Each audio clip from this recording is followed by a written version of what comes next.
Punjabi radio USA ਸੁਣ ਰਹੇ ਸਾਰੇ ਹਿਮਾਨਯੋਗ ਅਤੇ ਸਤਿਕਾਰ ਤੇ ਸਰੋਤਿਆਂ ਨੂੰ ਬਹੁਤ ਹੀ ਪਿਆਰ ਸਤਿਕਾਰ ਸਹਿਤ ਦੋਨੋਂ ਜੋੜ ਕੇ ਨਿੱਘੀ ਜਿਹੀ ਸਤਿ ਸ੍ਰੀ ਅਕਾਲ ਸਭ ਨੂੰ ਜੀ ਨੂੰ ਆਖਦੇ ਹਾਂ।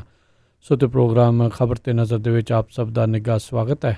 ਅੱਜ 30 ਮਈ ਦਿਨ ਸ਼ਨੀਚਰਵਾਰ ਆਪਣੇ ਨਾਲ ਜੁੜ ਚੁੱਕੇ ਨੇ ਮਿੰਟੂ ਗੁਰਸਰੀਆ ਜੀ ਮਲੋਟ ਸਟੂਡੀਓ ਤੋਂ। ਮਿੰਟੂ ਜੀ ਨੂੰ ਸਵਾਗਤ ਹੈ, ਸਤਿ ਸ੍ਰੀ ਅਕਾਲ ਜੀ। ਸ਼ੁਕਰੀਆ ਜੀ, ਸਾਰਿਆਂ ਨੂੰ ਸਤਿ ਸ਼੍ਰੀ ਅਕਾਲ ਜੀ। ਸਾਡੇ ਅੱਜ ਦੇ ਪ੍ਰੋਗਰਾਮ ਖਬਰ ਤੇ ਨਜ਼ਰ ਨੂੰ ਸਪਾਂਸਰ ਕਰਦੇ ਨੇ ਖਾਲਸਾ ਇੰਸ਼ੋਰੈਂਸ ਏਜੰਸੀ ਵਾਲੇ, ਜਿਨ੍ਹਾਂ ਕੋਲ ਤੁਸੀਂ ਹਰ ਤਰੀਕੇ ਦੀ ਇੰਸ਼ੋਰੈਂਸ ਕਰਵਾ ਸਕਦੇ ਹੋ। ਇੰਸ਼ੋਰੈਂਸ ਬਾਰੇ ਪਤਾ ਕਰਨ ਲਈ ਕਾਲ ਕਰੋ ਨੰਬਰ 408-272-2500 ਦੇ ਉੱਤੇ। ਹੋਮ, ਆਟੋ, ਕਮਰਸ਼ੀਅਲ ਕਿਸੇ ਵੀ ਤਰੀਕੇ ਦੀ ਇੰਸ਼ੋਰੈਂਸ ਦੇ ਲਈ ਖਾਲਸਾ ਇੰਸ਼ੋਰੈਂਸ ਏਜੰਸੀ 4082722500। ਨਾਲ ਹੀ Krishan Tanota university, Gurpal Singh Sandhu Antelope, Baljinder Singh Nijjar Woodland, Nachhattar Singh Sangha Clovis, Bhajan Singh, Jaswinder Kaur, Kulwinder Singh, Kamaljit Kaur San Jose, GN tyre and lube ਵਾਲੇ, ਜਿਨ੍ਹਾਂ ਦੇ ਕੋਲੋਂ ਤੁਸੀਂ truck wash, oil change, air brake ਦਾ ਕੰਮ ਕਰਵਾ ਸਕਦੇ ਹੋ। ਨਵੇਂ ਪੁਰਾਣੇ ਟਾਇਰ ਵਾਜਿਬ ਕੀਮਤਾਂ 'ਤੇ ਖਰੀਦ ਸਕਦੇ ਹੋ। ਸੈਂਟਾਨੈਲਾ ਮੰਡੇਲਾ ਦੇ ਵਿੱਚ ਲੋਕੇਸ਼ਨ ਨੇ। ਕਾਲ ਕਰ ਸਕਦੇ ਹੋ ਨਵਾਂ ਸਹੋਤਾ 209-277-0113 ਦੇ ਉੱਤੇ।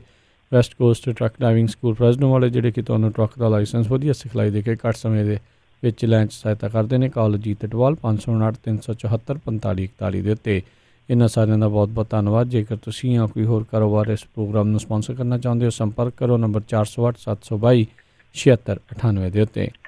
ਮਿੰਟੂ ਜੀ, ਗੱਲਬਾਤ ਦਾ ਸਿਲਸਿਲਾ ਸ਼ੁਰੂ ਕਰਦੇ ਹਾਂ। ਕਰੋਨਾ ਵਾਇਰਸ ਦੇ ਨਾਲ ਸੰਬੰਧਿਤ ਅਹਿਮ ਖਬਰਾਂ ਜਿਹੜੀਆਂ ਉਹ ਕੀ ਰਹੀਆਂ, ਉਹ ਆਪਣੇ ਸਰੋਤਿਆਂ ਨਾਲ ਸਾਂਝੀਆਂ ਕਰਿਓ ਜੀ। ਵੁਹਾਨ ਦੀ ਜਿਹੜੀ ਮਾਰਕੀਟ, ਜਿਹਨੂੰ ਵੈਟ ਮਾਰਕੀਟ ਕਿਹਾ ਜਾਂਦਾ, ਵੈਟ ਮਾਰਕੀਟ ਦਾ ਮਤਲਬ ਇਹ ਆ ਕਿ ਜਿੱਥੇ ਜਾਨਵਰ ਵਗੈਰਾ ਜਿਹੜੇ ਆ ਵੱਢੇ ਜਾਂਦੇ ਆ ਅਤੇ ਉਹਨਾਂ ਦਾ ਖੂਨ ਜਿਹੜਾ ਹਮੇਸ਼ਾ ਕਿਸੇ ਥਾਂ ਨੂੰ ਗਿੱਲੀ ਰੱਖਦਾ ਜਾਂ ਮਾਰਕੀਟ ਨੂੰ ਗਿੱਲੀ ਰੱਖਦਾ, ਤਾਂ ਉਹਨੂੰ ਕਹਿੰਦੇ ਆ ਵੈਟ ਮਾਰਕੀਟ। ਤਾਂ ਉਹ ਵੈਟ ਮਾਰਕੀਟ ਕਹਿੰਦੇ ਆ ਕਿ ਦੁਬਾਰਾ ਚਾਲੂ ਹੋ ਗਈ ਹੈ, ਯਾਨੀ ਜਿੱਥੋਂ ਪੁਆੜਾ ਚਾਲੂ ਹੋਇਆ ਸੀ ਉਹ ਵੈਟ ਮਾਰਕੀਟ ਉਹਨਾਂ ਨੇ ਫੇਰ ਚਾਲੂ ਕਰ ਦਿੱਤੀ ਆ। ਤਾਂ ਇੱਧਰ ਚੀਨ ਅਤੇ ਅਮਰੀਕਾ ਦਾ ਆਪਸ ਦੇ ਵਿੱਚ ਟਸਲ ਆ ਜਿਹੜਾ ਉਹ ਵੀ ਚਾਲੂ ਆ। ਤੁਹਾਨੂੰ ਸਭ ਨੂੰ ਪਤਾ ਹੀ ਆ ਕੀ ਕੁਛ ਹੋਣ ਡਿਆ ਵਾ। ਤਾਂ ਅਮਰੀਕਾ ਨੇ ਦੱਸਦੇ ਆ ਕਿ ਕੁਛ ਚੀਨੀ ਵਿਦਿਆਰਥੀਆਂ 'ਤੇ ਬੈਨ ਵੀ ਲਾ ਦਿੱਤਾ, ਬੈਨ ਦਾ ਐਲਾਨ ਵੀ ਕੀਤਾ। ਤਾਂ ਸਖਤਾਈਆਂ ਬਹੁਤ ਸਾਰੀਆਂ ਹੋ ਰਹੀਆਂ ਨੇ ਸੰਸਾਰ ਦੇ ਵਿੱਚ। ਅਤੇ ਇਸੇ ਤਰ੍ਹਾਂ ਦਾ ਹੀ ਇੱਕ ਸਖਤ ਮਿਜ਼ਾਜੀ ਆਦਮੀ ਆ ਕਿਮ ਜੋਂਗ ਉਨ, ਨਾਰਥ ਕੋਰੀਆ ਦਾ ਤਾਨਾਸ਼ਾਹ।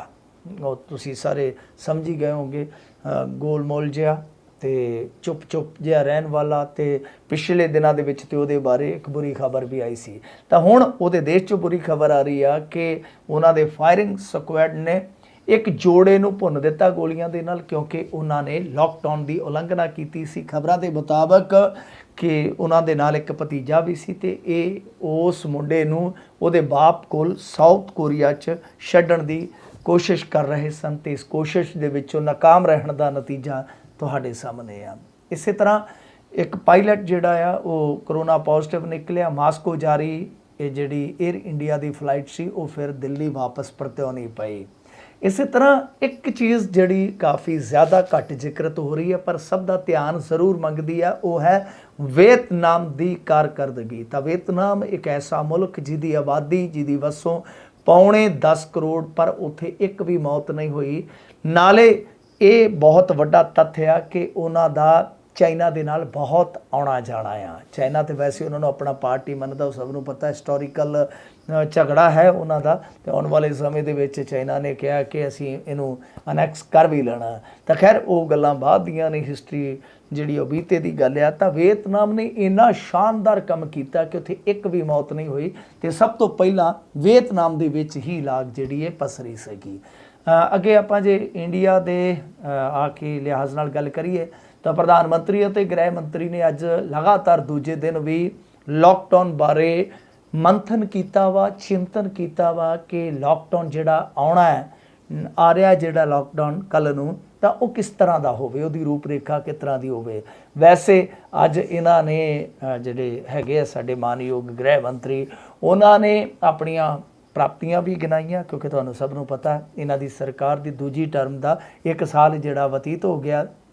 ਉਹ ਕਹਿੰਦੇ ਆ ਕਿ ਦੇਖੋ, ਇਹ ਪ੍ਰਾਪਤੀਆਂ ਜਿਹੜੀਆਂ ਸਾਡੀਆਂ ਉਹ ਤੁਸੀਂ ਗਿਣ ਲਓ। 370 ਹਟਾ ਦਿੱਤੀ ਆ, ਕਰੋਨਾ ਜਿਹੜਾ ਕੰਟਰੋਲ ਕਰਕੇ ਰੱਖਿਆ, ਪੁੱਛੋਂ ਫੜ ਕੇ ਰੱਖਿਆ। ਔਰ ਜਦੋਂ CAA ਦੀ ਗੱਲ ਆਈ ਤੇ ਉਦੋਂ ਉਹ ਲੰਬੀ ਚੁੱਪ ਵੱਟ ਗਏ। ਤਾਂ ਖੈਰ ਲੋਕਡਾਊਨ ਦੀ ਹੀ ਇਸ ਵੇਲੇ ਜ਼ਿਆਦਾ ਚਰਚਾ ਹੈ। ਤਾਂ ਉੱਤਰਾਖੰਡ ਨੇ ਆਖਿਆ ਕਿ 1 ਜੂਨ ਤੋਂ ਸਾਡੇ ਇੱਥੇ ਧਾਰਮਿਕ ਸਥਾਨ ਖੁੱਲ੍ਹ ਸਕਦੇ। ਉਹਨਾਂ ਦੇ ਇੱਕ ਕੈਬਨਿਟ ਮਿਨਿਸਟਰ ਨੇ ਇਸ ਤਰ੍ਹਾਂ ਦੇ ਸੰਕੇਤ ਦਿੱਤੇ ਆ।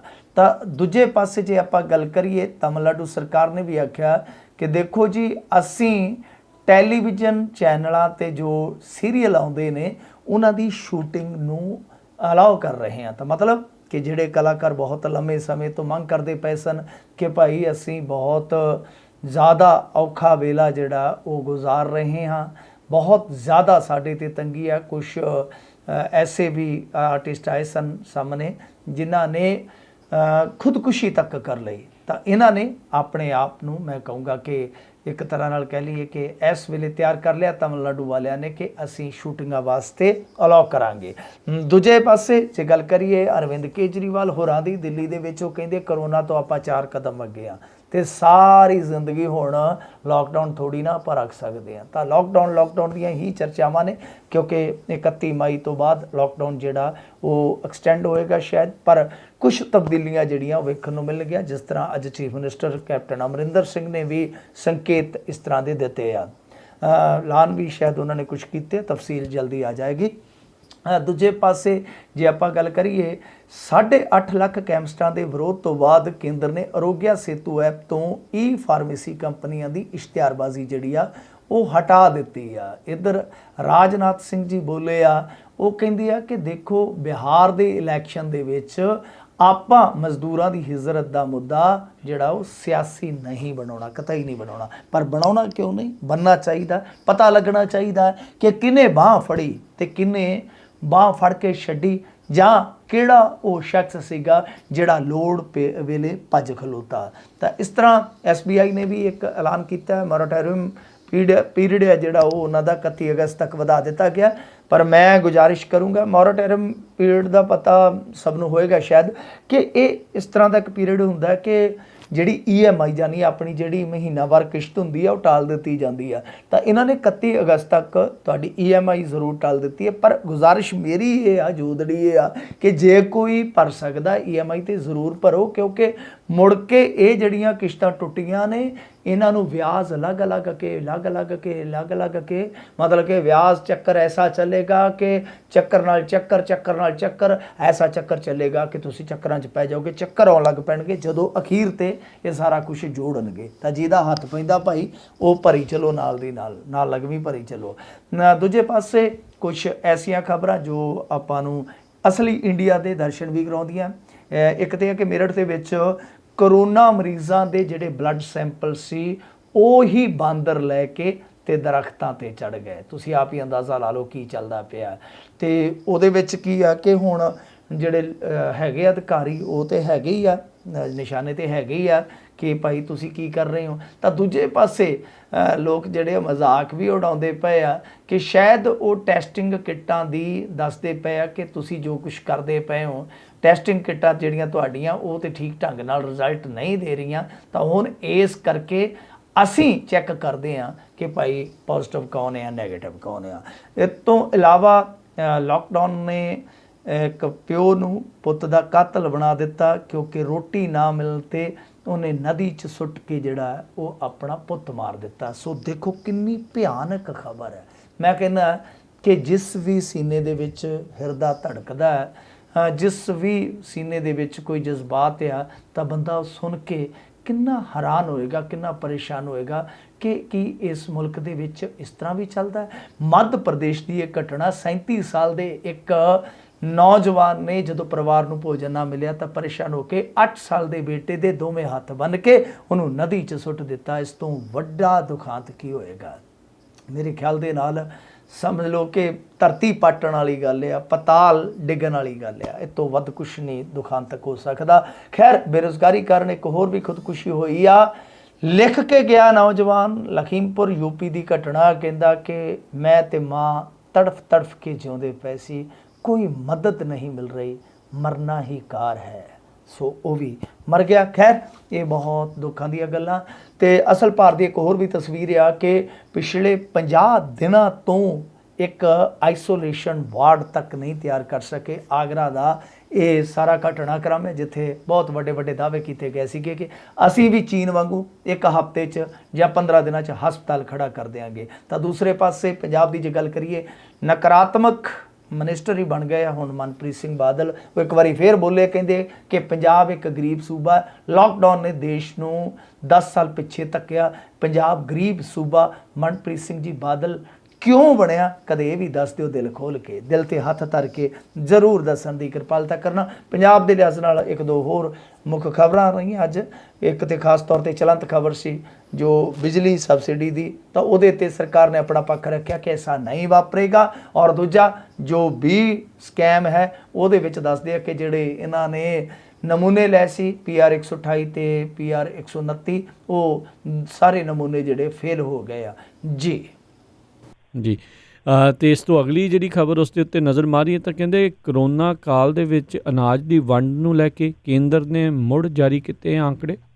ਹਾਂ ਬਿਲਕੁਲ, ਅੱਗੇ ਵੀ ਇਹ ਰੌਲਾ ਪੈ ਚੁੱਕਾ ਵਾ ਕਿ ਇਹਨਾਂ ਨੇ ਆਖਿਆ ਸੀ ਕੇਂਦਰ ਵਾਲਿਆਂ ਨੇ ਕਿ ਅਸੀਂ ਤੇ ਅਨਾਜ ਆ ਜਿਹੜਾ ਉਹ ਘੱਲ ਦਿੱਤਾ ਤੇ ਇਹਨਾਂ ਨੇ ਤਕਰੀਬਨ 20 ਕਰੋੜ ਲੋਕਾਂ ਨੂੰ ਅਨਾਜ ਨਹੀਂ ਵੰਡਿਆ। ਮਤਲਬ ਕਿ ਦੂਜੀਆਂ ਜਿਹੜੀਆਂ ਰਾਜ ਸਰਕਾਰਾਂ ਨੇ, ਕਿਸੇ ਇੱਕ ਨੇ ਨਹੀਂ, ਸਾਰੇ ਦੇਸ਼ ਦੀਆਂ ਜਿਹੜੀਆਂ ਰਾਜ ਸਰਕਾਰਾਂ ਆ ਉਹਨਾਂ ਨੇ ਆਪਣੇ ਪੱਧਰ ਤੇ ਉਸ ਅਨਾਜ ਦੀ ਵੰਡ ਜਿਹੜੀ ਆ ਉਹ ਨਹੀਂ ਕੀਤੀ। ਤਾਂ ਉਦੋਂ ਵੀ ਇੱਕ ਟਸਲ ਪੈਦਾ ਹੋ ਗਈ ਸੀਗੀ। ਖਾਸ ਤੌਰ ਤੇ ਤੁਹਾਨੂੰ ਚੇਤੇ ਹੋਣਾ ਕਿ ਸਾਡੇ ਪੰਜਾਬ ਵਾਲਿਆਂ ਨੂੰ ਸਫਾਈ ਦੇਣੀ ਪਈ ਸੀ ਬਕਾਇਦਾ। ਇਹਨਾਂ ਨੇ ਆਖਿਆ ਸੀਗਾ ਕਿ ਵੇਖੋ ਅਸੀਂ ਇਸ ਕਰਕੇ ਲੇਟ ਹੋ ਗਏ ਆ ਕਿਉਂਕਿ ਇਹਨਾਂ ਦੀ ਭੇਜੀ ਹੋਈ ਦਾਲ ਜਿਹੜੀ ਆ ਉਹ ਵੇਲੇ ਸਿਰ ਸਾਨੂੰ ਮਿਲੀ ਕੋਈ ਨਹੀਂ, ਔਰ ਦੂਜੀ ਚੀਜ਼ ਜੇ ਮਿਲੀ ਆ ਤੇ ਉਹਦੇ ਚੋਂ ਇੱਕ ਟਰੱਕ ਜਿਹੜਾ ਉਹ ਖਰਾਬ ਆ ਗਿਆ। ਤਾਂ ਇਹ ਰੌਲਾ ਸੀਗਾ।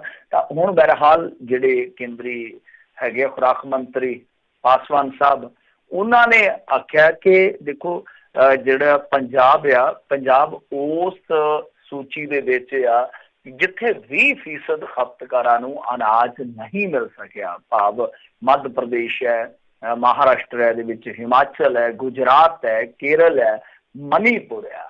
ਮਤਲਬ ਕਿ ਇਹ ਸੂਚੀ ਇਹਦੇ 'ਚ ਇਹ ਨਹੀਂ ਹੈ ਕਿ ਇਕੱਲੀਆਂ ਕਾਂਗਰਸ ਦੀਆਂ ਸਰਕਾਰਾਂ ਨੇ ਮਤਲਬ ਰਾਜਸਥਾਨ ਮੱਧ ਪ੍ਰਦੇਸ਼ ਸੀ, ਕਿਉਂਕਿ ਉਸ ਵੇਲੇ ਸ਼ਾਇਦ ਮੱਧ ਪ੍ਰਦੇਸ਼ ਦੇ ਵਿੱਚ ਖਿੱਚਤਾਨ ਚੱਲਦੀ ਸੀ। ਇਸ ਤੋਂ ਇਲਾਵਾ ਮਹਾਰਾਸ਼ਟਰ ਦੇ ਵਿੱਚ ਸਰਕਾਰ ਜਿਹੜੀ ਗੈਰ ਭਾਜਪਾ ਸਰਕਾਰ ਆ, ਕੇਰਲ ਦੇ ਵਿੱਚ ਗੈਰ ਭਾਜਪਾ ਸਰਕਾਰ ਆ। ਪਰ ਉਹਨਾਂ ਨੇ ਇਹ ਕਿਹਾ ਕਿ ਨਾਲ ਗੁਜਰਾਤ, ਹਿਮਾਚਲ, ਜਿੱਥੇ ਇਹਨਾਂ ਦੀਆਂ ਆਪਣੀਆਂ ਸਰਕਾਰਾਂ ਨੇ, ਤਾਂ ਇੱਥੇ ਵੀ ਇਹੀ ਹਾਲ ਰਿਹਾ। ਸੋ ਇਹ ਮੇਰੇ ਖਿਆਲ ਦੇ ਨਾਲ ਬਹੁਤ, ਮੈਂ ਕਹੂੰਗਾ ਕਿ ਵੱਡੀ ਗੱਲ ਆ ਕਿ ਹੁਣ ਕੇਂਦਰ ਸਰਕਾਰ ਜਿਹੜੀ ਉਹ ਅੰਕੜਿਆਂ ਦੇ ਨਾਲ ਦੱਸ ਰਹੀ ਆ ਕਿ ਕਿੱਥੇ ਕੀ ਕੁਛ ਹੋਇਆ। ਤੇ ਪਰ ਬੰਗਾਲ ਦੇ ਵਿੱਚ ਦੱਸਦੀ ਹੈ ਕਿ ਅਪ੍ਰੈਲ ਦੇ ਵਿੱਚ ਉਹ ਕਹਿੰਦੇ ਕਿ ਕੋਟੇ ਦਾ 93% ਤੇ ਦਿੱਲੀ 'ਚ 96%, ਦਿੱਲੀ ਦਾ ਨੰਬਰ ਹੈ ਜਿਹੜਾ ਉਹ ਪੂਰਾ ਹਾਈਐਸਟ ਹੈ। ਉਹ ਕਹਿੰਦੇ ਕਿ ਗਰੀਬਾਂ 'ਚ ਅਨਾਜ ਵੰਡ ਦਿੱਤਾ ਗਿਆ। 96% ਜਿੱਥੇ ਅਨਾਜ ਵੰਡਿਆ ਗਿਆ ਤਾਂ ਮਤਲਬ ਇਹ ਹੈ ਕਿ ਬਹੁਤ ਸਾਰਾ ਜੋ ਵੀ ਵਰਗ ਸੀਗਾ ਲਾਭਪਾਤਰੀਆਂ ਦਾ ਉਹ ਕਵਰ ਕਰ ਲਿਆ ਗਿਆ। ਤਾਂ ਇਹਦੇ ਵਿੱਚ ਹੁਣ ਪੰਜਾਬ ਵਾਲਿਆਂ ਨੂੰ ਦੱਸਣਾ ਚਾਹੀਦਾ ਕਿ ਕੀ ਦਿੱਕਤ ਰਹੀ ਆ, ਕੀ ਪਰੇਸ਼ਾਨੀ ਰਹੀ ਹੈ। ਕਿਉਂਕਿ ਆਪਣਾ ਸੂਬਾ ਪੰਜਾਬ ਹੈ ਜਿਹੜਾ ਉਹ ਇਸ ਕਰਕੇ ਜ਼ਰੂਰ ਜਵਾਬ ਮੰਗੇਗਾ ਕਿਉਂਕਿ ਬਹੁਤ ਸਾਰੇ ਮਜ਼ਦੂਰ ਜਿਹੜੇ ਆ ਉਹ ਇੱਥੋਂ ਦੋਸ਼ ਲਾ ਕੇ ਇਹ ਨਿਕਲੇ ਆ ਕਿ ਭਾਈ ਸਾਨੂੰ ਵੇਲੇ ਸਿਰ ਖੁਰਾਕ ਇਹਨਾਂ ਨੇ ਨਹੀਂ ਦਿੱਤੀ।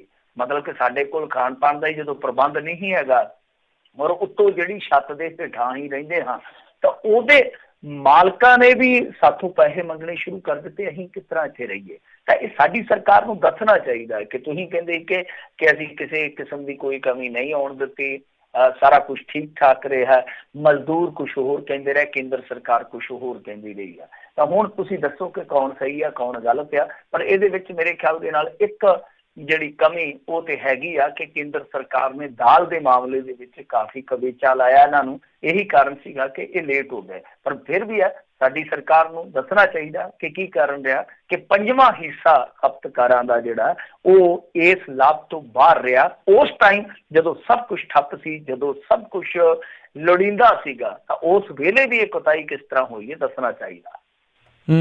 ਜੀ ਅਗਲੀ ਜਿਹੜੀ ਮਿੰਟੂ ਜੀ ਗੱਲ ਕਰਦੇ, ਕਹਿੰਦੇ ਪੰਜਾਬ ਦੇ ਦਿਨ ਫਿਰੇ ਬਹੁਤ ਘੱਟ ਨਿਕਲ ਰਹੇ ਨੇ ਮਰੀਜ਼। ਹਾਂਜੀ, ਪੰਜਾਬ ਲਈ ਇੱਕ ਚੰਗੀ ਮੈਂ ਕਹੂੰਗਾ ਕਿ ਖਬਰ ਆ। ਪੰਜਾਬ ਵਾਸਤੇ ਵੈਸੇ ਵੀ ਦਿਨ ਅੱਛੇ ਨੇ, ਅੱਛੇ ਦਿਨ ਆਏਂਗੇ, ਉਹ ਅੱਛੇ ਦਿਨ ਤੇ ਨਹੀਂ ਆਏ।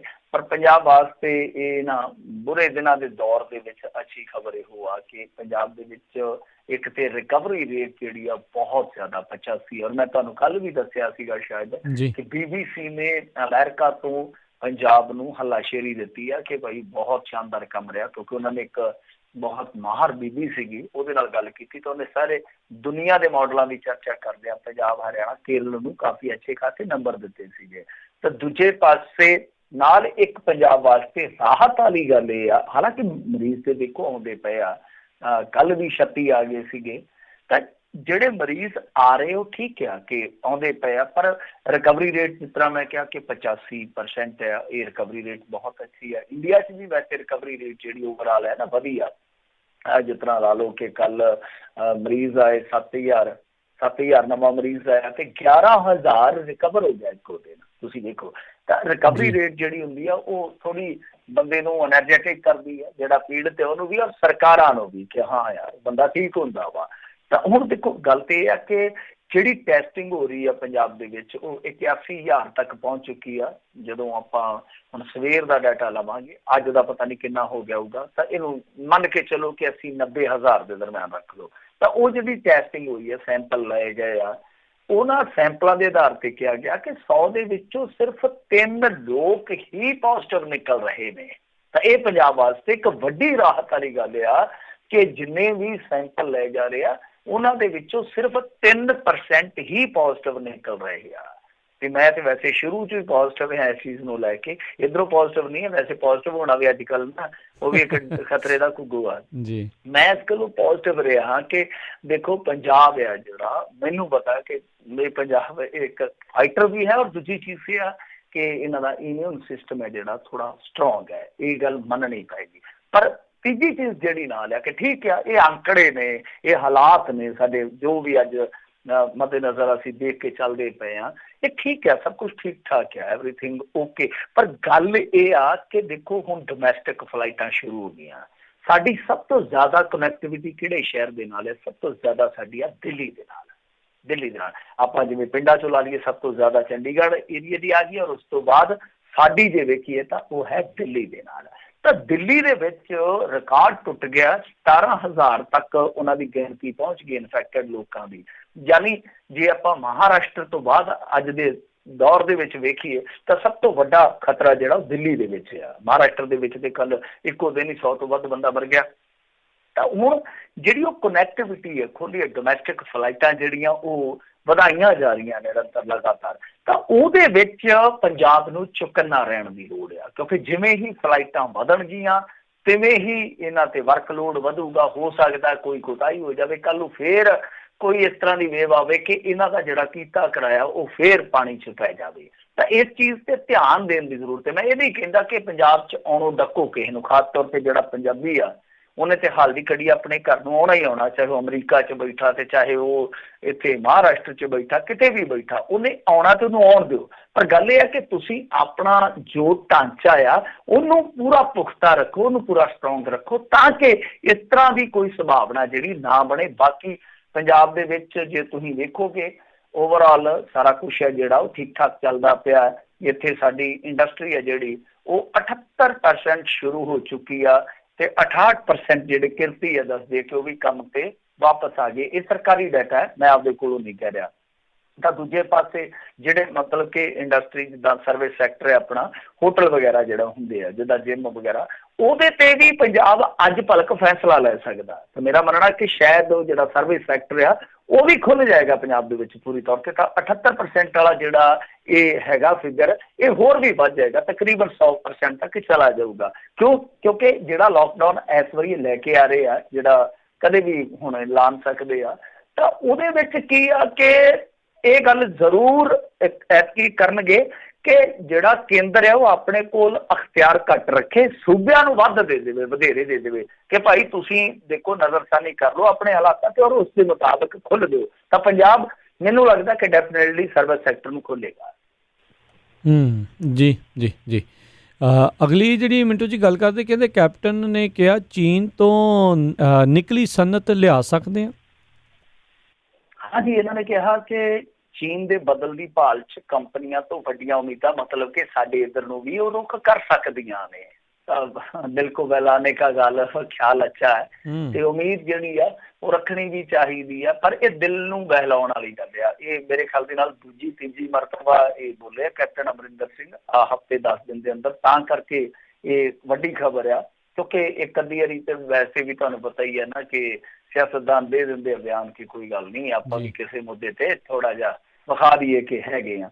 ਤਾਂ ਦੂਜੇ ਪਾਸੇ ਗੱਲ ਇਹ ਆ ਕਿ ਜਦੋਂ ਤੁਸੀਂ ਲਗਾਤਾਰ ਇਹ ਗੱਲਾਂ ਕਹਿ ਰਹੇ ਤਾਂ ਇੱਕ ਉਮੀਦ ਵੱਧਦੀ ਆ। ਦੇਖੋ ਜਦੋਂ ਇਹ ਆਏ ਸਨ ਉਦੋਂ ਵੀ ਇਹਨਾਂ ਨੇ ਬਹੁਤ ਵੱਡੇ ਵੱਡੇ ਉਦਯੋਗਪਤੀਆਂ ਨਾਲ ਮੁਲਾਕਾਤਾਂ ਕੀਤੀਆਂ ਸਨ, ਉਦਯੋਗ ਨਵੇਂ ਸਿਰੋਂ ਸੈਟਅਪ ਕਰਨ ਵਾਸਤੇ ਕੋਸ਼ਿਸ਼ਾਂ ਵੀ ਕੀਤੀਆਂ, ਮੈਂ ਕਹੂੰਗਾ ਇਮਾਨਦਾਰੀ ਨਾਲ, ਬਟ ਉਹ ਗੱਲ ਨਹੀਂ ਬਣ ਸਕੀ। ਸਾਡੇ ਪੰਜਾਬ ਨੂੰ ਮਾਰ ਕੀ ਪਈ ਹੈ, ਕਦੇ ਚਲੋ ਅਸੀਂ ਸਰਹੱਦ ਤੇ ਆ, ਸਾਡੀ ਬਹੁਤ ਲੰਮੀ ਬਾਉਂਡਰੀ ਜਿਹੜੀ ਆ ਉਹ ਪਾਕਿਸਤਾਨ ਨਾਲ ਲੱਗਦੀ ਆ, ਤੇ ਪਾਕਿਸਤਾਨ ਦੇ ਨਾਲ ਤਾਲੁਕਾਤ ਇਹਨਾਂ ਦੇ ਕਦੇ ਵੀ ਠੀਕ ਨਹੀਂ ਹੋਏ, ਜਿਹੜੇ ਕਿ ਪੰਜਾਬ ਲਈ ਬਹੁਤ ਜ਼ਿਆਦਾ ਨੁਕਸਾਨਦਾਇਕ ਆ।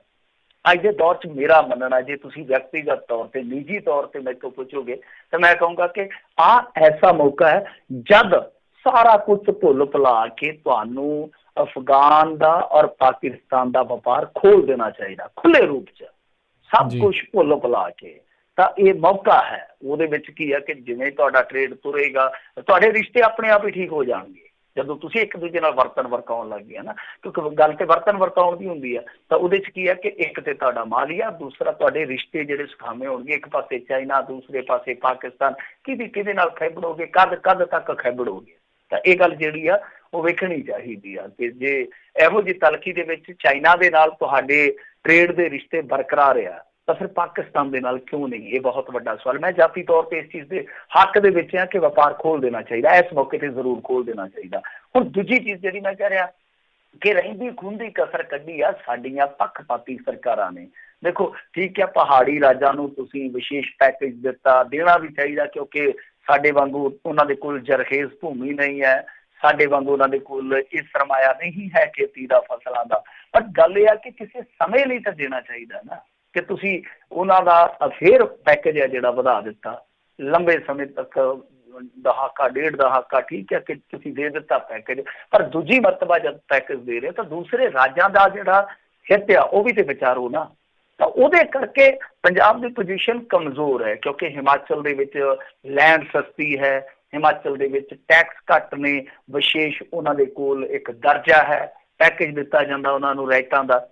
ਸੋ ਇਸ ਕਰਕੇ ਪੰਜਾਬ ਦੀ ਪੋਜੀਸ਼ਨ ਬੜੀ ਕਮਜ਼ੋਰ ਆ ਕਿ ਬਹੁਤ ਸਾਰੀਆਂ ਫੈਕਟਰੀਆਂ ਦਿੱਲੀ ਛੱਡ ਕੇ, ਗੁੜਗਾਉਂ ਛੱਡ ਕੇ, ਸਾਰਾ ਕੁਝ ਛੱਡ ਕੇ, ਹਿਮਾਚਲ ਛੱਡ ਕੇ ਪੰਜਾਬ 'ਚ ਆ ਜਾਣਗੀਆਂ। ਮੇਰਾ ਪਰਸਨਲੀ ਇਹ ਹੈਗਾ ਨਜ਼ਰੀਆ। ਦੇਖੋ ਕੱਲ ਨੂੰ ਕੀ ਹੁੰਦਾ, ਉਹ ਤੇ ਕੋਈ ਇਹ ਨਹੀਂ ਹੁੰਦਾ ਕਿ ਮੋਹਰ ਲੱਗੀ ਹੋਈ ਆ ਕਿ ਮੈਂ ਹੀ ਸਹੀ ਹਾਂ, ਦੁਨੀਆ ਦਾ ਤੁਹਾਨੂੰ ਸੱਚ ਮੈਂ ਹੀ ਬੋਲਣ ਡਿਆ ਵਾਂ, ਪਰ ਸੰਭਾਵਨਾ ਘੱਟ ਹੈ। ਕਿਉਂਕਿ ਇੱਕ ਤੇ ਇਹ ਹੈ ਕਿ ਲੈਂਡ ਇੱਥੇ ਬਹੁਤ ਮਹਿੰਗੀ ਆ, ਦੂਜੀ ਹੈ ਕਿ ਤੁਸੀਂ ਇੱਥੇ ਜ਼ਮੀਨ ਐਕਵਾਇਰ ਆਸਾਨੀ ਨਾਲ ਨਹੀਂ ਜੇ ਕਰ ਸਕਦੇ, ਤੀਜੀ ਹੈ ਕਿ ਲੇਬਰ ਇੰਡੀਆ 'ਚ ਜੇ ਸਭ ਤੋਂ ਕਿਤੇ ਮਹਿੰਗੀ ਆ ਤੇ ਉਹ ਪੰਜਾਬ ਦੇ ਵਿੱਚ ਆ। ਚੌਥੀ ਗੱਲ ਹੈ ਕਿ ਲੇਬਰ ਦਾ ਤਾਂ ਹੁਣ ਕ੍ਰਾਈਸਿਸ ਹੈ ਇਸ ਵੇਲੇ ਪੰਜਾਬ ਦੇ ਵਿੱਚ। ਤਾਂ ਜੇ ਇੰਡਸਟਰੀ ਨੇ ਜਾਣਾ ਉਹ ਤਾਂ ਯੂਪੀ ਨੂੰ ਵੇਖਣਗੇ ਕਿ ਜਿੱਥੇ ਉੱਥੇ ਦਾ ਮੁੱਖ ਮੰਤਰੀ ਕਹਿੰਦਾ ਕਿ ਅਸੀਂ ਤੇ ਲੇਬਰ ਜਿਹੜੀ ਆ ਆਪਦੇ ਪੁੱਛੇ ਤੋਂ ਬਗੈਰ ਕਿਸੇ ਰਾਜ 'ਚ ਭੇਜਣੀ ਨਹੀਂ, ਸਾਡੇ ਕੋਲ ਅਸੀਂ ਆਪ ਹੀ ਕੰਮ ਲਵਾਵਾਂਗੇ। ਉਹ ਤੇ ਗੱਲ ਵੀ ਕਰ ਰਹੇ ਆ ਚਾਈਨਾ ਦੀਆਂ ਕੰਪਨੀਆਂ ਦੇ ਨਾਲ, ਉਹਨਾਂ ਦੇ ਤੇ ਚੱਲਦੀ ਪਈ ਗੱਲਬਾਤ। ਸੋ ਠੀਕ ਆ ਕਿ ਕੋਸ਼ਿਸ਼ਾਂ ਕਰਨੀਆਂ ਚਾਹੀਦੀਆਂ। ਮੈਂ ਕੈਪਟਨ ਅਮਰਿੰਦਰ ਸਿੰਘ ਹੋਰਾਂ ਨੂੰ ਮਤਲਬ ਕਿ ਇਹ ਨਹੀਂ ਕਹੂੰਗਾ ਕਿ ਨਾ ਕਰੋ, ਕੋਸ਼ਿਸ਼ਾਂ ਯਤਨ ਕਰਨੇ ਚਾਹੀਦੇ, ਪਰ ਉਹਦੇ ਵਾਸਤੇ ਮਾਹੌਲ ਬਣਾਉਣ ਦੀ ਵੀ ਜ਼ਰੂਰਤ ਹੈ। ਉਹਦੇ ਵਾਸਤੇ ਇਕੱਠੇ ਹੋ ਕੇ ਲੀਡਰਸ਼ਿਪ ਨੂੰ ਕੇਂਦਰ ਤੇ ਦਬਾਅ ਪਾਉਣ ਦੀ ਵੀ ਜ਼ਰੂਰਤ ਆ ਕਿ ਭਾਈ ਸਾਡੇ ਵੀ ਹਿੱਤ ਵਿਚਾਰੇ ਜਾਣ, ਸਾਨੂੰ ਵੀ ਇੰਡਸਟਰੀ ਦੀ ਜ਼ਰੂਰਤ ਆ। ਬਾਕੀ ਜਿਹੜੀ ਇੰਡਸਟਰੀ ਹੈਗੀ ਆ ਉਹ ਆਪ ਹੀ ਸਾਡੀ ਲੀਡਰਸ਼ਿਪ ਨੇ ਉਜਾੜੀ ਆ, ਤੇ ਹਾਲੇ ਵੀ ਸਾਡੇ ਕੋਲ ਮੌਕਾ ਹੈਗਾ ਕਿ ਜਿੰਨੀ ਕੁ ਹੈਗੀ ਅਸੀਂ ਇਸ ਇੰਡਸਟਰੀ ਦੇ ਨਾਲ ਹੋਰ ਵੀ ਅੱਗੇ ਵਧੀਏ, ਹੋਰ ਗਰੋ ਕਰੀਏ। ਤਾਂ ਸਾਡੇ ਕੋਲ ਸਭ ਤੋਂ ਪਹਿਲਾਂ ਤੇ ਇੱਕ ਲੈਂਡ ਦਾ ਪੂਲ ਹੋਣਾ ਚਾਹੀਦਾ ਜਿਹਦੇ ਆਧਾਰ ਤੇ ਅਸੀਂ ਕਿਸੇ ਨੂੰ ਪੇਸ਼ਕਸ਼ ਕਰ ਸਕੀਏ। ਜੀ ਜੀ। ਅਗਲੀ ਜਿਹੜੀ ਮਿੰਟੂ ਜੀ ਗੱਲ ਕਰਦੇ ਕਹਿੰਦੇ ਸਾਬਕਾ ਕੇਂਦਰੀ ਮੰਤਰੀ ਦੀ ਇਨੋਵਾ ਦਾ ਪਿਆ ਗਿਆ ਪੰਗਾ। ਦੇਖੋ ਇਨੋਵਾ ਦਾ ਪੰਗਾ ਨਾ ਥੋੜੇ ਦਿਨ ਪਹਿਲਾਂ ਇੱਕ ਹੋਰ ਵੀ ਪਿਆ ਪੰਜਾਬ ਦੇ ਵਿੱਚ। ਇੱਕ ਸਾਬਕਾ ਅਕਾਲੀ ਵਿਧਾਇਕ ਦੇ ਮੁੰਡਿਆਂ ਨੇ ਕੀ ਕਰਤੂਤ ਕੀਤੀ, ਉਹ ਸ਼ਰਾਬ ਵੀ ਬਲੈਕ ਕਰਦੇ ਸੀ ਤੇ ਇਨੋਵਾ ਹੀ ਉਹਨਾਂ ਦੇ ਕੋਲ ਜਿਹੜੇ ਰੰਗ ਦੀ ਆਪਦੀ ਇਨੋਵਾ ਸੀ ਉਸੇ ਰੰਗ ਦੀ ਯੂਪੀ ਚੋਂ ਚੱਕ ਲਿਆਏ ਤੇ ਉਹਦੇ ਵਿੱਚ ਹੀ ਫਿਰ ਸ਼ਰਾਬ ਦੀ ਬਲੈਕ ਕਰਨੀ ਸ਼ੁਰੂ ਕਰ ਦਿੱਤੀ। ਉਹ ਫੜੇ ਗਏ ਸਨ ਥੋੜੇ ਦਿਨ ਪਹਿਲਾਂ। ਤਾਂ ਖੈਰ ਇਹ ਇਨੋਵਾ ਦਾ ਕੋਈ ਐਸਾ ਪੰਗਾ ਤੇ ਨਹੀਂ ਹੈਗਾ, ਇਹਦਾ ਇੱਕ ਟੈਕਨੀਕਲ ਪੰਗਾ ਹੈ, ਇੱਕ ਤਕਨੀਕੀ ਪੰਗਾ ਹੈ ਰਜਿਸਟ੍ਰੇਸ਼ਨ ਨੂੰ ਲੈ ਕੇ, ਨੰਬਰ ਨੂੰ ਲੈ ਕੇ। ਸੋ ਹੋਇਆ ਕੀ ਆ ਕਿ ਦੱਸਦੇ ਆ ਕਿ ਜਦ ਇਹਨਾਂ ਦਾ ਨੰਬਰ ਅਲਾਟ ਹੋਇਆ ਸੀਗਾ, ਉਹ ਨੰਬਰ ਵੀ ਦਿੱਤਾ ਗਿਆ ਅੱਜ ਅਖਬਾਰਾਂ 'ਚ PB08 AF 00 24 ਇਹ ਨੰਬਰ ਇਹਨਾਂ ਨੂੰ ਅਲਾਟ ਕੀਤਾ ਗਿਆ ਸੀਗਾ। ਤਾਂ ਜਦ ਇਹ ਅਲਾਟ ਕੀਤਾ ਗਿਆ ਸੀਗਾ ਤਾਂ ਠੀਕ ਉਸ ਸਮੇਂ, ਕਿਉਂਕਿ ਕੁਝ ਸਾਲ ਪਹਿਲਾਂ ਤੱਕ ਤੁਹਾਨੂੰ ਪਤਾ DTO ਦਫ਼ਤਰ ਨੇ ਇਹ ਸਾਰਾ ਕੁਝ ਕਰਨਾ ਹੁੰਦਾ ਸੀਗਾ ਤੇ ਉਦੋਂ ਇੱਧਰ ਉੱਧਰ ਹੋ ਜਾਂਦੀਆਂ ਸੀ ਗੱਲਾਂ। ਤਾਂ ਉਹਨਾਂ ਨੇ ਉਹੀ ਨੰਬਰ, ਮਤਲਬ ਕਿ ਸਿਮਿਲਰ ਨੰਬਰ ਹੈ ਜਿਹੜਾ, ਉਹ ਇੱਕ ਨਕੋਦਰ ਦੇ ਵਸਨੀਕ ਸੁਖਦੇਵ ਸਿੰਘ ਦੀ ਆਈਕਨ ਕਾਰ ਨੂੰ ਵੀ ਦੇ ਦਿੱਤਾ ਤੇ ਇੱਕ ਨੰਬਰ ਤੇ 2 ਗੱਡੀਆਂ ਜਿਹੜੀਆਂ ਇਹ ਅਲਾਟ ਹੋ ਗਈਆਂ। ਇਹ ਹੁਣ ਪਤਾ ਨਹੀਂ ਕਿੱਥੋਂ ਗੜਬੜ ਹੋਈ ਆ। ਦੂਜੇ ਪਾਸੇ ਹੁਣ ਇਹ ਮਸਲਾ ਜਿਹੜਾ ਇੱਕ ਵਾਰੀ ਫੇਰ ਉੱਠਿਆ, ਕਿਉਂਕਿ ਇੱਕ ਵਾਰੀ ਪਹਿਲਾਂ ਵੀ ਉੱਠ ਚੁੱਕਿਆ। ਹੁਣ ਹੋਇਆ ਕੀ ਆ ਕਿ ਸਾਂਪਲਾ ਸਾਹਿਬ ਚਲੇ ਗਏ, ਉਹ ਕਹਿੰਦੇ ਕਿ ਡੁਪਲੀਕੇਟ ਕਾਪੀ ਕਢਾਉਣੀ ਆਪਾਂ। ਉਦੋਂ ਬਾਅਦ ਫੇਰ ਗੜਬੜੀ ਪੈ ਗਈ ਕਿਉਂਕਿ ਉਹ ਰਿਕਾਰਡ ਉਹਨਾਂ ਨੇ ਠੀਕ ਨਹੀਂ ਕੀਤਾ, ਮਤਲਬ ਕਿ ਕੋਈ ਮਸਲਾ ਹੱਲ ਨਹੀਂ ਕੀਤਾ। ਪਹਿਲਾਂ ਵੀ ਇੱਕ ਮਰਤਬਾ ਜਿਹੜਾ ਰੌਲਾ ਪਿਆ ਉਹ ਏਦਾਂ ਹੀ ਠੱਪ ਹੋ ਗਿਆ। ਹੁਣ ਉਹ ਕਹਿੰਦੇ ਕਿ ਇਸ ਤਰ੍ਹਾਂ ਕਰਦੇ ਹਾਂ ਸਾਹਿਬ ਕਿ ਆਪਾਂ ਇਹ ਟੈਂਟਾ ਜਿਹੜਾ ਨਵੇੜ ਹੀ ਦਿੰਦੇ ਹਾਂ, ਆਪਾਂ ਤੁਹਾਨੂੰ ਨਵਾਂ ਨੰਬਰ ਦੇ ਦਿੰਦੇ ਹਾਂ। ਸਾਂਪਲਾ ਸਾਹਿਬ ਕਹਿੰਦੇ ਕੋਈ ਗੱਲ ਨਹੀਂ, ਦੇ ਦਿਓ ਕਾਕਾ, ਨੰਬਰ ਨਵਾਂ ਦੇ ਦਿਓ, ਆਪਾਂ ਨੂੰ ਕੋਈ ਇਤਰਾਜ਼ ਨਹੀਂ ਹੈ। ਉਹ ਕਹਿੰਦੇ ਜੀ ਪਰ ਫੀਸ ਤੁਹਾਨੂੰ ਭਰਨੀ ਪੈਣੀ ਹੈ। ਉਹ ਕਹਿੰਦੇ ਜੀ ਕਿ ਮੈਂ ਜਿਹੜੇ ਨੰਬਰ ਦੀ ਪਹਿਲਾਂ ਫੀਸ ਭਰੀ ਹੈ ਤੁਸੀਂ ਉਹ ਐਡਜਸਟ ਕਰ ਲਓ। ਕਹਿੰਦੇ ਨਹੀਂ, ਨਵੇਂ ਸਿਰੇ ਤੋਂ ਭਰਨੀ ਪੈਣੀ ਹੈ। ਉਹ ਕਹਿੰਦੇ ਕਿ ਪੁਰਾਣੀ ਮੈਨੂੰ ਰਿਫੰਡ ਕਰ ਦਿਓ, ਮੈਂ ਉਹੀ ਤੁਹਾਨੂੰ ਭਰ ਦਿੰਦਾ। ਮੈਂ ਕਿਹਾ ਤੂੰ ਭਰਾ ਨਵੀਂ। ਸੋ ਇੱਥੇ ਆ ਕੇ ਅੜੰਗਾ ਪੈ ਗਿਆ। ਹੁਣ ਦੂਜਾ ਬੰਦਾ ਵੀ ਨਹੀਂ ਮੰਨਦਾ ਹੋਏਗਾ, ਉਹ ਕਹਿੰਦਾ ਹੋਏਗਾ ਕਿ ਮੈਂ ਕਿਉਂ ਨੰਬਰ ਛੱਡਾਂ। ਸੋ ਇਹ ਚੀਜ਼ ਨੂੰ ਲੈ ਕੇ ਬਹੁਤ ਖਿੱਚੋਤਾਣ ਆ ਟਰਾਂਸਪੋਰਟ ਮਹਿਕਮੇ ਦੇ ਵਿੱਚ। ਤੇ ਹੁਣ ਉਹਨਾਂ ਨੇ ਮਾਮਲਾ, ਕਿਉਂਕਿ ਸਾਰੇ ਹੱਥ ਖੜੇ ਕਰਕੇ ਹੇਠਲੇ ਪੱਧਰ ਦੇ ਅਧਿਕਾਰੀ, ਹੁਣ ਇਹ ਮਾਮਲਾ ਜਿਹੜਾ ਉਹ ਸਟੇਟ ਟਰਾਂਸਪੋਰਟ ਸੈਕਟਰੀ ਦੇ ਕੋਲ ਘੱਲਿਆ ਕਿ ਇਹਦਾ ਕੀ ਕੀਤਾ ਜਾਵੇ ਦੱਸੋ। ਪਰ ਹੁਣ ਇਹ ਗੜਬੜ ਕਿੱਥੋਂ ਨਿਕਲੀ ਹੈ, ਇਹ ਸਮਝ ਤੋਂ ਪਰੇ ਦੀ ਗੱਲ ਆ। ਵੈਸੇ ਇਹੋ ਜਿਹੀਆਂ ਗੜਬੜਾਂ ਨਿਕਲਦੀਆਂ ਨੇ ਕਿ ਇੱਕ ਵਾਰੀ ਮੱਧ ਪ੍ਰਦੇਸ਼ ਦੇ ਇਲੈਕਸ਼ਨ 'ਚ ਅਸੀਂ ਵੇਖਿਆ ਸੀ ਕਹਿੰਦਾ ਕਿ ਇੱਕੋ ਬੰਦੇ ਦੀ ਫੋਟੋ ਜਿਹੜੀ ਆ ਉਹ 18 ਵੋਟਾਂ ਤੇ ਲੱਗੀ ਹੋਈ ਸੀ। ਲੋਕੀ ਕਹਿੰਦੇ ਜੋੜੇ ਤਾਂ ਸੁਣੇ ਸੀ, ਠੌਰੇ ਕਿਹੜੇ ਹੋਏ ਵੀ 18 ਵੋਟਰ ਇੱਕੋ ਜਿਹੇ। ਸੋ ਐਸਾ ਹੋ ਜਾਂਦਾ, ਪਰ ਜੇ ਕੋਈ ਗਲਤੀ ਕੋਈ ਟੈਕਨੀਕਲੀ ਹੋ ਜਾਂਦੀ ਹੈ, ਕੋਈ ਐਰਰ ਆ ਜਾਂਦੀ ਹੈ ਤਾਂ ਉਹਨੂੰ ਦਰੁਸਤ ਕਰਨਾ ਚਾਹੀਦਾ। ਤੇ ਇਹਨਾਂ ਨੇ ਤਾਂ ਦੇਖ ਲਓ ਕਿ ਸਾਲਾਂ ਬੱਧੀ ਤੱਕ ਇਹ ਰੇੜਕਾ ਜਿਹੜਾ ਉਹ ਮੁਕਾਇਆ ਹੀ ਕੋਈ ਨਹੀਂ। ਜੀ ਜੀ ਜੀ। ਅਗਲੀ ਮਿੰਟੂ ਜੀ ਗੱਲ ਕਰਦੇ, ਕਹਿੰਦੇ ਕਵੀਸ਼ਰ ਦੇ ਪਰਿਵਾਰ ਦੇ ਉੱਤੇ ਬੇਅਦਬੀ ਦਾ ਦੋਸ਼ ਲੱਗਾ।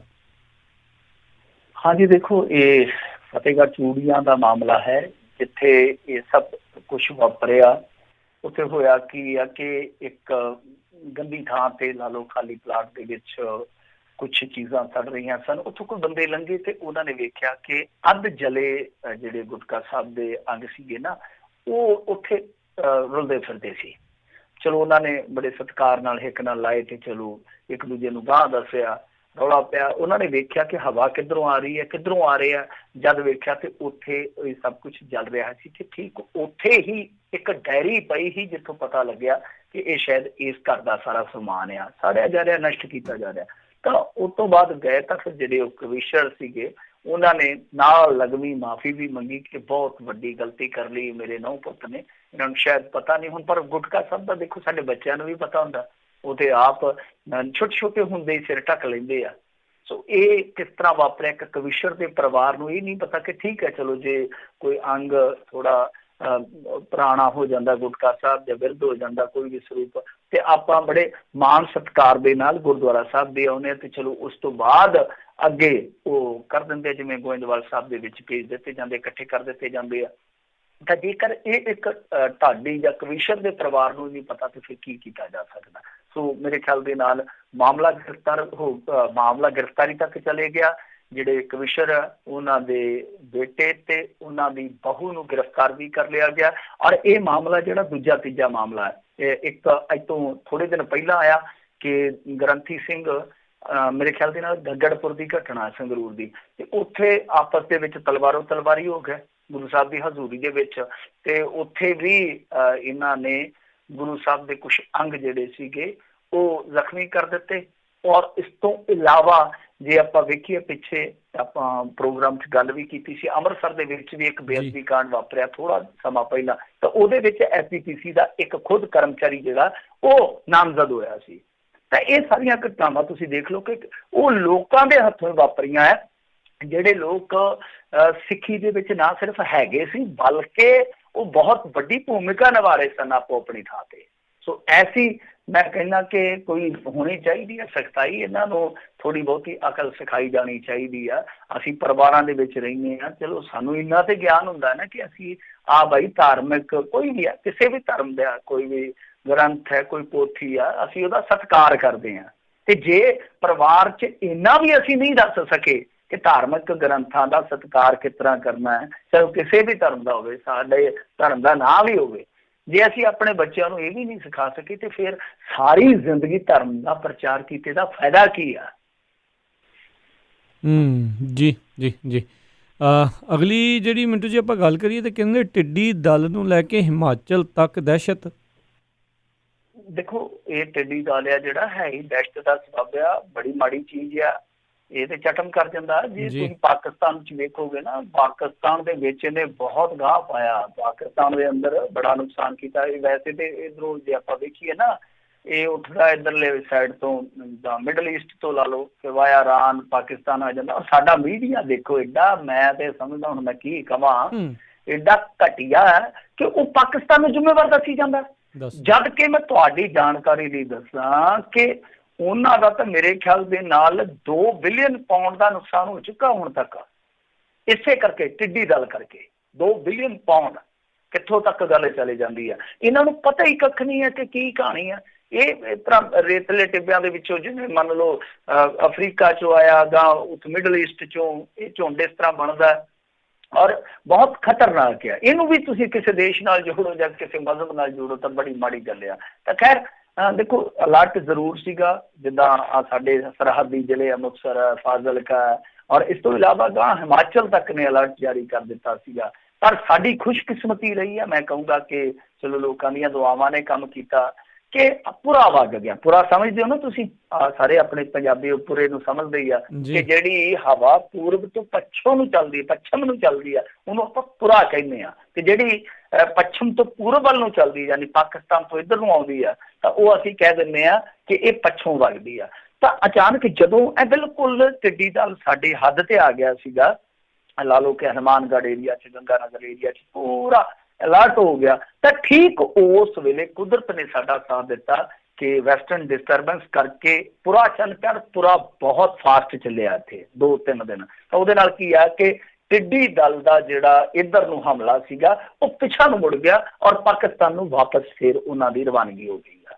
ਹਾਲਾਂਕਿ ਜਿਹੜੇ ਮਾਹਰ ਨੇ, ਕਿਉਂਕਿ ਦੇਖੋ ਕਾਫੀ ਰਿਸਰਚ ਦਾ ਵਿਸ਼ਾ, ਤੁਸੀਂ ਵੀ ਕਰਿਓ ਆਪਣੇ ਪੱਧਰ ਤੇ, ਤਾਂ ਜਿਹੜੇ ਮਾਹਰ ਦੱਸਦੇ ਹੋ ਕਿ ਇਸ ਵੇਲੇ ਇੰਡੀਆ 'ਚ ਜਿੰਨੇ ਵੋਟਰ ਆ ਨਾ, ਉਨੀਆਂ ਟਿੱਡੀਆਂ ਨੇ ਇਹ, ਜਿੰਨੇ ਵੋਟਰ ਆ, ਔਰ 400 ਮਿਲੀਅਨ ਹੋਰ ਆ ਸਕਦੇ ਸੀਗੇ। ਤੇ ਜੇ ਬਣ ਜਾਂਦੇ, ਮਤਲਬ ਕਿ ਕੁੱਲ 800 ਮਿਲੀਅਨ ਤੇ ਪਹਿਲਾਂ ਹੀ ਦੱਸੇ ਜਾ ਰਹੇ ਆ ਨਾ, 400 ਮਿਲੀਅਨ ਹੋਰ ਆ ਜਾਂਦੇ ਤਾਂ ਇੰਡੀਆ ਦੇ ਵਿੱਚ ਇਕੱਲੇ ਪੰਜਾਬ, ਹਰਿਆਣਾ ਜਾਂ ਹਿਮਾਚਲ ਇਹਨਾਂ ਨੂੰ ਖਤਰਾ ਨਹੀਂ ਸੀਗਾ, ਫਿਰ ਬਹੁਤ ਗਾਂਹ ਤੱਕ ਵੀ ਜਾ ਸਕਦੇ ਸੀ। ਪਰ ਕੁਦਰਤ ਨੇ ਇੱਕ ਵਾਰੀ ਹਾਲ ਦੀ ਘੜੀ ਕਹੀਏ ਕਿ ਰਾਹਤ ਦਿੱਤੀ ਹੈ। ਇਹ ਵਕਤੀ ਤੌਰ ਤੇ ਆ ਜਾਂ ਪੱਕੇ ਤੌਰ ਤੇ ਆ, ਇਹ ਕੁਦਰਤ ਹੀ ਬਾਅਦ ਚ ਤੈਅ ਕਰੂਗੀ। ਜੀ ਜੀ।